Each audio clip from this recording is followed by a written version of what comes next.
Well, hi, everyone. Imagine you're hearing some beachy sounding music, because in the past years we've done Brett's Beach Ball Forecast. We've had this nice little jingle and this little, nice little open, but let's just pretend that you heard that tonight, all right? So it's time. It's Friday night. It's time to talk about heading to the beach, maybe vacation. We are past Memorial Day, so summer vacation season now underway. Officially, summer doesn't start for about another 3 weeks, but hey, certainly feels like it outside with some very nice weather. Want to bring you up to date quick locally in East Texas on the forecast. Saturday looks fantastic with sunshine and highs in the mid 80s. We get into Sunday morning. We are tracking some thunderstorms that will move through Sunday morning between about 7 a.m. and let's say noon. They'll depart deep East Texas around the noon hour. Could be another flare-up, though, even into the afternoon in southern parts of Cherokee County, Houston County, into northwestern Angelina County. But the rest of the day should be dry. Monday is a warm day. We're going to see temperatures approaching 90 degrees with plenty of sunshine. In fact, the first 6 to 10 days of the month, we've got near average temperatures and near to above average rainfall. In fact, when we look at the rainfall totals over the next 7 days, you'll see about 1 to 3 inches of rainfall from the DFW out toward Mount Pleasant, maybe ½ inch, 3/4 of an inch. Isolated amounts around 1 1/4 inch in other parts of deep East Texas.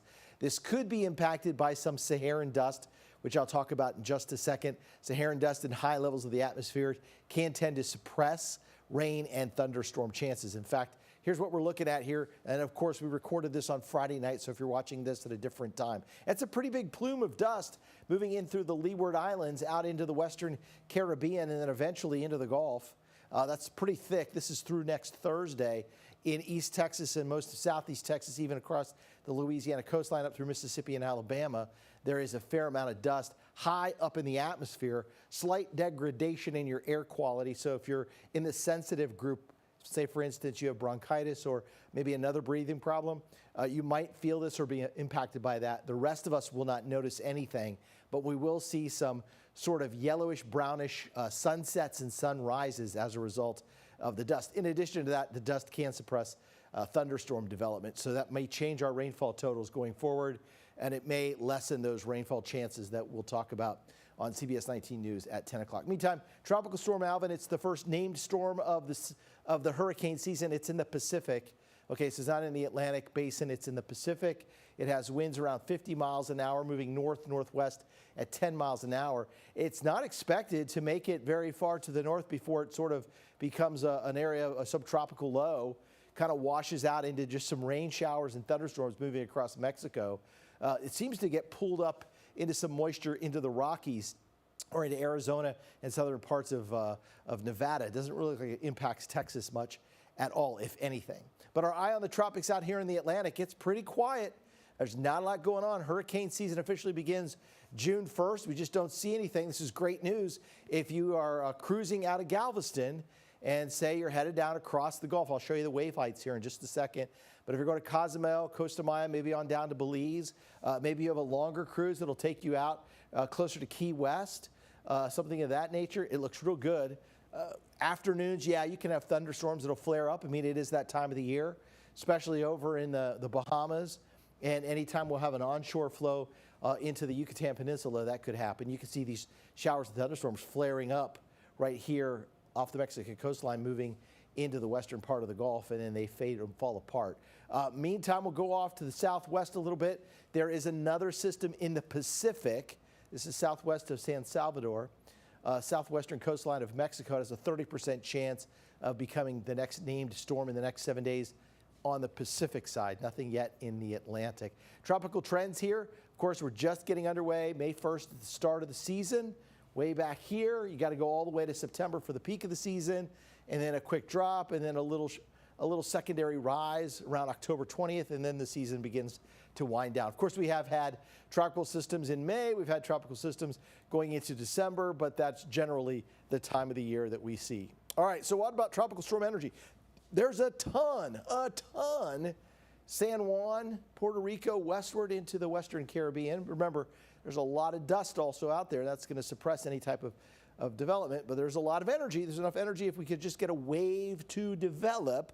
There is some talk in the longer term, 14, 15 days out, that the Central American gyre, or an elongated area of low pressure, may spin up something, but it's just simply too early to tell. So if you see anything on social media, I would just take it with a grain of salt. I would not clasp onto it and say that that's definitely going to play out in that scenario. Meantime, that tropical energy does build back to the west through Sunday into Monday. We got a lot of heat, and the warm water temperatures in the southern Gulf and set down through Central America are above average so far this time of the year and out into the Atlantic. So something to keep an eye on. The warm water depth. So what we're looking here would be water temperatures of 80 degrees going down to at least 50 meters or 164 feet.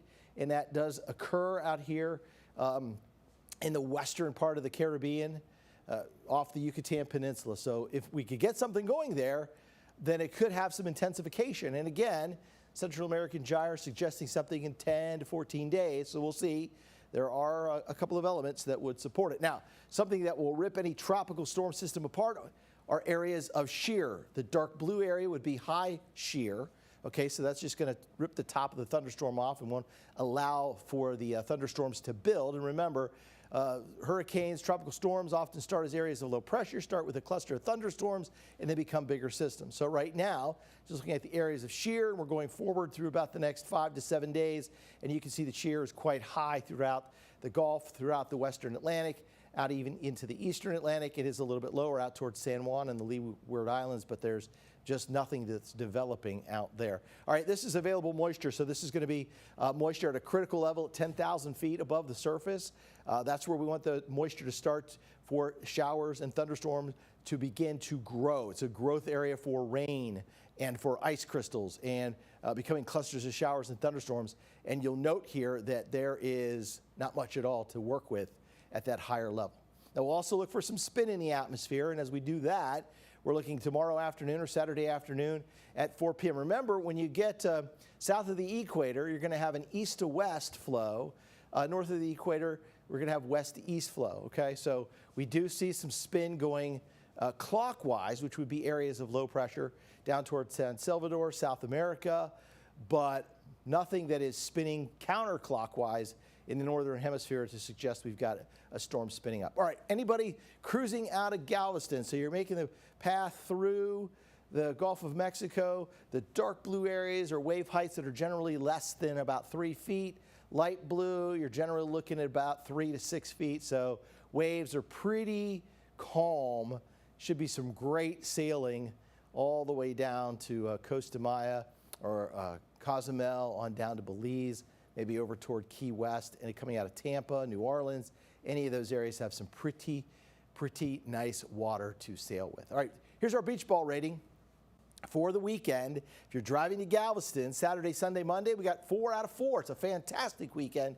We do have those strong onshore breezes out of the southeast at about 15 miles an hour. Galveston looks great. Port Aransas also looks great. Temperatures in the mid-80s.